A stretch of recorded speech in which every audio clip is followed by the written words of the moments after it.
Hey guys, Abby from Motor City Nerds here, and let's talk about Thor: Love and Thunder. No, first off, thank you to Imagine Theaters Michigan. They do really cool. I always supported them, and I was tweeting about supporting them and how I love to support them because they do really cool stuff. They're a Michigan-based company. They do stuff for the community, and I know they do like autism showings, so it's like less. Like the sound's not as loud and it's less like sensory overload, and they have those, and then they have like special like little kid day where you can bring like a baby, and if they cry people aren't getting upset, and your kid can learn how to like go to the movies and stuff for the first time, but they're still little, you know. And I think it's really cool that they do stuff like that. But I lost my wallet. You guys know we've been going through a hard time over here, and it was just nice to get out and forget about that for a minute. But I tweeted about it and how much I love supporting them, and they reached out and they gave us free tickets to go see Thor: Love and Thunder. So thank you to Imagine Theaters Michigan. That was really, really cool. And I liked it, and people are really kind of upset about this, and I don't know why. Is it The Godfather? No. Is it The Room? No. I liked it. I thought it was good. I think Thor Ragnarok is better, and I love Thor Ragnarok. I think that's might be my favorite. But I liked this. I had a good time watching this. Man, and you can kick anything off with Welcome to the Jungle and it'll make me happy. When the high school we went to, the mascot was the Jaguars, so it was called the Jag Jungle, and everybody played Welcome to the Jungle when they came out. I love Welcome to the Jungle. It's a jam, but I love that opening fight scene with them in the Guardians of the Galaxy. I thought that was really cool, and I thought the choreography was really cool, and we'll get more into that specifically down the road. But I thought it was super fun and super cool, and I liked in the beginning how did you guys notice how they destroyed a temple on accident, and then they end up the Gore the God Butcherer. Oh, haha, I see what you did there, but I liked it. I thought all the stuff with the Guardians was just enough, and I know that they like abruptly take off, but I kind of like how they handled that. I thought that was funny. But one thing, if you caught this, and I like when they sprinkle in Norse mythology. In Thor Ragnarok, when Loki said, or Thor's talking about, Loki, do you remember turning into a snake and biting me? Or Loki did that, and he talks about that. Well, I liked when he does the handshake with Star-Lord. He talks about a snake biting him again, too, but that's also a Norse myth, and I like when they do stuff like that. I think it's really fun. Here's where I might upset some people, and I don't really care, because we all are entitled to our opinions. I think Gore, I think Gore was a funner villain than Thanos. I really do. I think it's not that I'm saying anything taking away from Thanos or Josh Brolin. That's a great character. He acts it great. It's great. He's great. We love Thanos. But I had more fun watching Gore the God Butcherer on screen. I had more fun watching Christian Bale than I did watching Josh Brolin. That's all I'm saying. But I think I loved him in this role. I really loved him in this role. And I know some purists are really upset about things, but I enjoyed Christian Bale's performance as this character a lot. Whoever did the set design and the costuming on this, it's so good. It goes beyond. It's amazing. The costuming is crazy good. I love the sets were designed so cool throughout this. Down to the detailing on the weapons, because I thought the Necro Sword looked so freaking cool. That was awesome. People are giving the Screaming Goat shit. Why? I loved the Screaming Goats. I loved them. I thought Tessa Thompson as Valkyrie I loved her. I loved her performance. I loved her as this character. I like where they were going with this character. I liked everything about it, except when we get to New Asgard and we're seeing everything. It's kind of a big deal in Thor Ragnarok when she's made king. And then to have her come into this one and be like, you could still have her say, like, I'm bored, I wish I was out fighting, you know, like, that's what I want to do deep down. But to show her, like, rolling her eyes, essentially, and being like, I'm so sick of this, it's kind of like, well, then why did you make her king? Like, it was a big deal to have her do this. And I understand what you're trying to say, but I was just like I said, you can never just be like, oh, yeah, well, and then turn around and close the door and turn around and go, man, I really wish I was out there beating ass. You know, you don't have to show her, like, it was like dismissive of everything. It's like, it was kind of important that you were given that role and you really appreciated that. And now it's like a burden, you know what I mean? So that part, I was like, whatever, but that's a nitpick. I'm nitpicking, you know? I didn't mind that we were like speeding through the breakup. I like seeing the breakup and them together as a couple on screen like that and being like, oh, okay, so yeah, you know, they were together for this amount of time, whatever. But I didn't mind them like fast forwarding to her, I'm sick.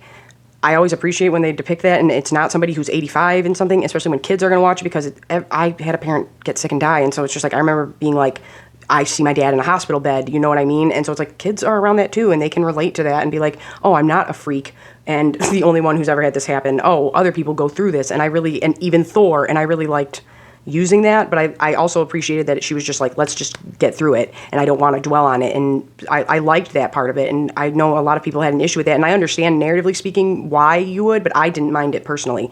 I really loved when she comes up to Mjolnir, and it's like Narsil, it's like in Lord of the Rings, when the sword that cut the hand off Sauron, and she goes up, I like that they had the pieces like that. That was really cool, but I didn't mind fast forwarding to her being Thor. I'm also not allowed to say one negative thing about Natalie Portman because Brad will fly across the country and punch me in the eye. All jokes aside, I think she did fine. I liked her in this, but now it kind of makes sense with where they take the character, because Natalie Portman has always said, like, I don't want to be stuck in anything. So now it's like, could we bring you back a little bit? Maybe, but you're not really tied down. This is something that I noticed, and then I was talking to my friend Lee about it, and he was like, oh, and this, and I thought it was very interesting. When Thor says that about, and Mjolnir gets the spell essentially put on it, it's just like how Odin did it, like when he whispers to it, will wield the power of Thor, but now it's like he's gone and Thor has that power. But what I didn't realize is that Thor doesn't even realize it. He doesn't know, and then it comes back around when he says it to the kids and gives them the power to fight. And I was like, oh yeah, that does work. And I was just like, no, I think it's really cool to have him have this gift now that his father had before him, and I thought that was really cool. But I like that. Okay, the Matt Damon stuff took me out of it. It really did. I get it. We get it. But you didn't need to throw Melissa McCartney in there. You really didn't need to do that. You have Sam Neill, you've got another Hemsworth, and you got Matt Damon playing the theater people that are reenacting it, just like in Thor Ragnarok. And it was like a fun little thing before, and now it was like, okay, we get it. I could have done without that. That was the one thing I was like, man, come on, don't take me out of my movie like this. Them showing Gore in the beginning with the tattoos, and then later on with them all carved off like they were religious or he just wants to forget, was wild. My friend said he was giving him too much Voldemort vibes, but when they first showed him, this is when I really was like, oh my god, these costumes are so elaborate and cool, was when he went, his child passes away, he goes into the jungle, or it's like an oasis is what it is, and he meets the sun god, and I was like, oh my god, this, I at first I was like, this is coming off a little hokey, and then I was like, no, it's not. Because then we saw the necro sword, and we saw him get stabbed in the neck, and I was like, Jesus, oh my god. So I really did like the introduction to Gore. I liked everything about it, but when I'm calling it the Pied Piper scene, and it's when he comes to kidnap the kids, and he's giving us like Jesus chic throughout the entire movie. I really liked his outfit, but the way he was disappearing and reappearing, again, my friend Lee said this, and I was like, oh my god, that's a great way to put it. He was like, no, it was like the monster under the bed, and when things were coming out from under the bed, and that whole thing with the shadows, and the way they moved, it looked like claymation, but not, and it was scary. It was very creepy, but I really liked it, and I'm calling it the Pied Piper scene. So when he comes in to kidnap the kids, and we start getting all the shadow monsters everywhere, I mean, we had already seen the reveal of Jane Foster Thor in the commercial, so it's like we knew it was coming, but I thought it was really well done. I really like that. And now let's get into the choreography here. Specifically with the weapons, when she throws it and the shatters go everywhere, that was cool. But even like Christian Bale and Chris Hemsworth, like they're specifically with the weapons, the choreography is just, it's so cool and it's so elaborate, and I really liked that, and it was like that throughout the entire movie. I loved that Valkyrie was just like in her pajamas essentially. I loved that she came running out and she's just like in boots and a big shirt and shorts, and it's just funny. I'm like, oh no, that's accurate. So the kids all get kidnapped. I really liked that it was Handel's son. I liked that. But that actor, that kid was killing it. I thought he did a great job. And I have his name wrote down. I think is it Kieran L. Dyer? Kieran L. Dyer? He was great. I thought he was doing a great job. So I liked that he had this ability that Heimdall had, but he hasn't fully come into it yet. But I really liked I thought that kid was just doing a very good job. I was like, oh, he's doing great. And it works. It works for the story. Here's where we start getting into Crazy Town. Omnipotence. The God Island, the God spot, where they're all hanging out. Russell Crowe, what are you doing? What was that? What was the accent? Does that sound like a Greek accent? I can't tell, because I want to know, because people are all talking about it, and I'm just like, I knew this was coming, but what is this? Who, I want to know, was that a choice? Or did someone tell you to do that, buddy? Because I don't know why you did that. But that was some of the coolest stuff, design-wise, I've seen in a long time. That was so cool. And did anybody else see that golden dragon? I kept nudging Mom. I was like, look at that dragon. It looks just like the one from Shang-Chi, and it's on the left, and it was curling and wrapping around like the pole. It was so cool. That golden dragon, I want it. That was sick. I loved it. But I really liked that a lot. But the whole design of it was like air nomad temples with the ups. It was so cool. It was just everything about it was awesome. But we got to see Bast. We got to see, what was the other one? I have it wrote down. Ra is in the background, so then we get to see all the Egyptian gods running around too, which it's like, I was kind of shocked that they didn't show Kanju from Moon Knight. Or like, I don't know, have someone like talking to him on the phone or something, I don't know. The only issue I have with Gore, and this isn't Christian Bale's fault at all, why didn't he kill any more gods? Except the guy, I wish we could, I mean, we know he did, but I would have liked to see him do more, but maybe you were like, hey, if I can stab this guy in the neck in the beginning, I won't show anybody else getting murked like that. I liked them getting the Thunderbolt, but I felt like that was a little drawn out. But I mean, like I said, I'm nitpicking here. I thought it was a fun movie. I thought I had a good time. It was like a roller coaster. I went in, it was fun, it was super cool to look at, and I laughed, and it was a good time. Was it the greatest Marvel movie? No. Was it terrible? No. I liked it. I was having a good time.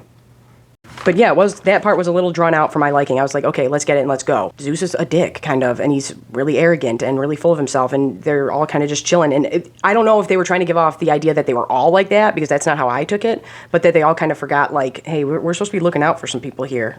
And Thor's the only one, like, come on, man. And I don't know. That was the one thing where I was like, are they all, like, full of themselves assholes or not? Is it just he is, and we're kind of just going with it because he's the biggest and head guy in charge, you know what I mean? This is when it started getting crazy, and was when they had the scene with the neck snap of the snake, and the kids are all in the cage, and Gore's talking. That's when I really was like, oh, somebody was like, we need Christian Bale to do American Psycho and Pennywise the Clown and put it together, and it worked. And there were points in this where I was like, whoa, you're creepy. I don't like your eyes. They're really creeping me out. I know I'm an adult, but this is creeping me out. And there were some small kids in our theater, and all I could think was, I think I might have just been in the room while a kid had a traumatized moment. Like, you know those things that you see on TV or in a movie that really scare the shit out of you as a kid, and for some reason they stick with you? I'm afraid of the wolf from the Neverending Story. No one can tell me that thing is not horrifying. I don't like looking at it. It creeps me out. It scares me. It flat out scares me. And I was like, if this is creeping me out, and it's creeping my mom out, then it must be scaring some of these small children. Points in that conversation were meant to be funny, right? Because I was laughing my ass off, and nobody in my theater was. I was laughing so hard at some of the things that Gore said, and nobody else was laughing, and I was like, isn't this supposed to be, like, dark humor right now? There were points where it got sad or it got angry, but I think he was being funny, right? Because I was laughing. This was a really good performance, and I thought he did great, and I was kind of worried about, I was like, what's Christian Bale going to do here? And then I was like, oh, you're giving me American Psycho meets Pennywise the Clown, and I'm here for it. Oh, and then I wrote down, and I was really confused about this, Screaming Goat Boat. I already established that I love the screaming goats, but I just love the look and design of the boat going over. I know that's in the comic and stuff, but the way the visuals in this were just stunning, and I thought they were really cool, but I loved when the goat boat showed up and saved them and got them to the shadow world. Now, this is where I'm really going to praise this. That was beautiful. Like, I realized that I was getting distracted by, like, I was like, the way they were using shadows and the way that the color disappeared out of it, that was one of the coolest things I've seen in a movie in a long time. And seeing that on the big screen and that it just, the way it faded into it, that was really cool.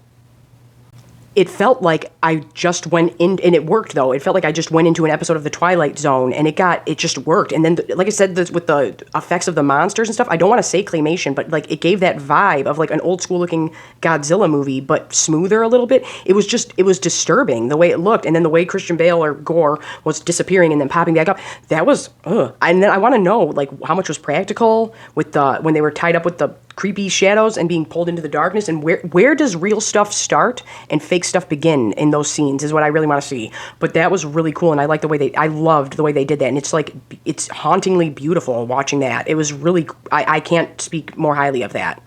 I think that fight in the shadow world, and that opens up a whole other can of worms of vampires and Blade and everything else, or where the werewolves and Moon Knight come from, I don't know. But when we're in the shadow world and Valkyrie and Gore are having their one-on-one, and he's like, oh, what? Because your girl died and this happened, and then all your sisters fell and they let it happen. His shit-talking was on point. That was sick. But I loved their fight back and forth. That was awesome.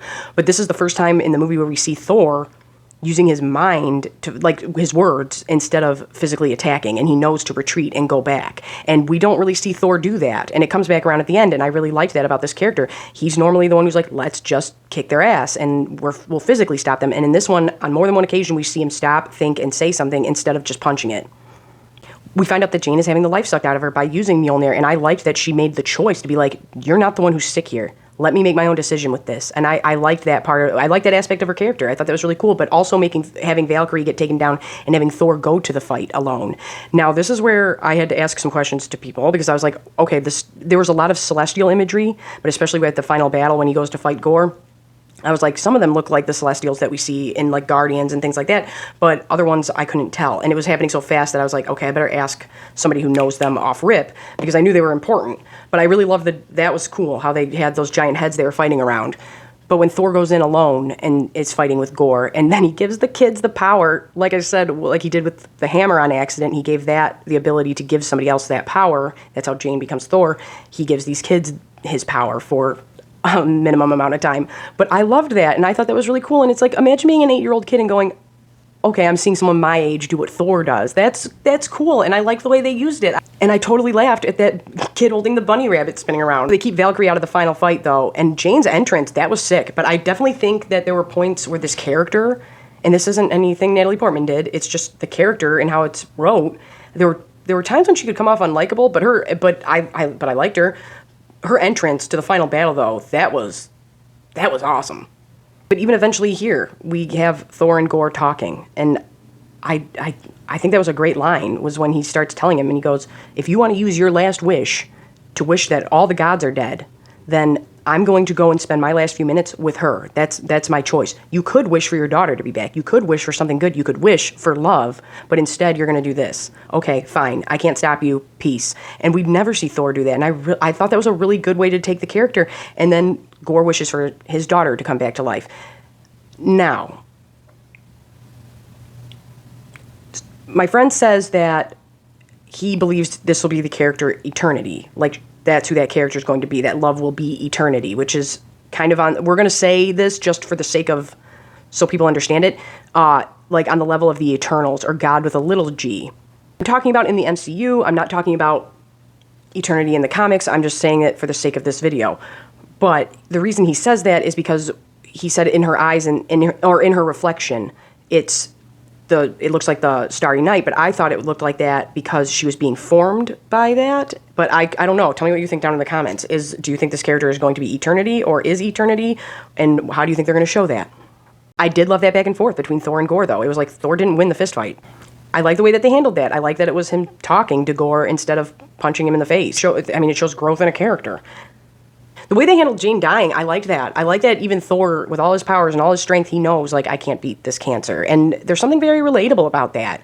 And maybe it's because my uncle just passed away, and that was like my dad, and it sucks. But yeah, having someone get sick and pass on you it sucks. And I think pretty much all of us can relate to that. And so I really liked them showing that even Thor can't beat this, and even he's affected by it, and he's a superhero. I liked that. And call me a sucker then I am. Whatever. I liked it.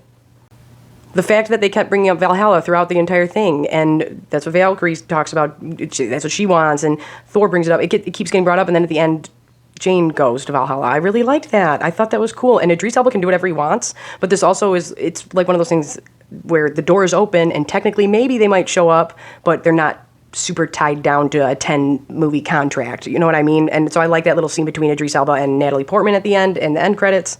But for a minute, I thought they were going to trick us. I was like, is she not going to die? And Valkyrie is? I got worried for a minute. In the mid-credit scene, we have Hercules. So that's really interesting. That'll be cool. And I think that'll be really cool to see two sons of big gods go head-to-head. Here's my big issue, though. I'll tell you guys what does irk me, and I'm getting sick of it. Stop shoving kids in these. I know that you're going to do a Young Avengers, and you're really big, and maybe it's a good thing that they didn't do Dunk and Egg, because I always bitch about that on the channel, but now I'm like, maybe it's a good thing you didn't do it, because everything in Marvel and Star Wars is doing this right now. Grogu, Princess Leia, you know what I mean? We all have the little kid sidekick, and now you're like you're not slowly bringing them in. If you slowly brought them in the MCU, it'd be different, but no, you're just throwing them right at us. We have Hawkeye has a little sidekick now. Thor has a little sidekick now. I'm running out of people, but everybody's got a younger sidekick running around. Oh, Falcon and Winter Soldier. They have the Black Captain America, the first Captain America's grandson, he's probably going to be in it. The little kid from Iron Man 3 keeps talking about wanting to come back. So eventually Spider-Man's probably going to lead these younger ones in. But Doctor Strange with America, like, you're really shoving them at us fast. And that, I'm like, come on, man, like, take your time with it. But I'm like, no, I like that at the ending we got a kid running around with Thor. But the other ones, I'm like, it feels like you're shoving this kid at me because you're shoving this kid at me, but you guys need to pump the brakes on that. I don't mind it. That'll be really cool, but it's the way you're going about it. It just feels like... But Kevin Feige loves these characters, and you can tell and you can feel it. Yes, it's a big, giant conglomerate, but you can tell that somebody really cares about these characters. And when it comes to doing that, I'm like, this feels like the company. You know what I'm saying? Or am I wrong? Maybe I'm wrong. Maybe I'm the only one who feels that way, but that's when it feels like, no, Disney's saying, well, they're getting older, quick, get more in. We need money. And I get it. That's what movies are supposed to do, is make them a bunch of money. Well, movies aren't supposed to do that, but you know what I mean. That's what a company is supposed to do. So that's the part of me where I'm like, don't think that the company goes, hey, Taika Waititi, come do this movie, but here's the parameters. And by the way, get a kid in there. And I think it was really smart to go, there's a kid is a big part of the story, but they're not going to be a part of it. Somebody else, I'll hand the football off to somebody else for that one. But all in all, I liked this, and I feel like people are really divisive about it online. And then I'm like, I don't know, maybe people just inherently hate ladies. I don't know. I'm like I said, I don't think this is the greatest film of all time or the greatest Marvel movie. I loved Christian Bale. I thought I did. I had a lot of fun watching him as a character. I loved it. But I don't see why people. The internet is upset about Thor: Love and Thunder, and I don't know why. I'm like, it's fine. It's passable. I don't. Why are people going nuts? So I like screaming goats. Why don't you? But tell me if you hated it. Tell me if you hated it down in the comments. And I'm happy with Motor City Nerds. Make sure you subscribe. I can't believe we're almost to 1,000. Let's get to 1,000, guys. Thank you so much. All my information down below. OF, Instagram, all that fun stuff. Yeah, but no, I do have a lot of fun over on OF. It's a good time, whatever. But yeah, so you can follow me down there and make sure you subscribe, comment, tell me if you hated this, because apparently people are really upset. Tell me if you like screaming goats. Tell me if you liked Christian Bale. I don't know. Tell me what you liked. Tell me what you hated, and tell me if you think this character is going to be eternity.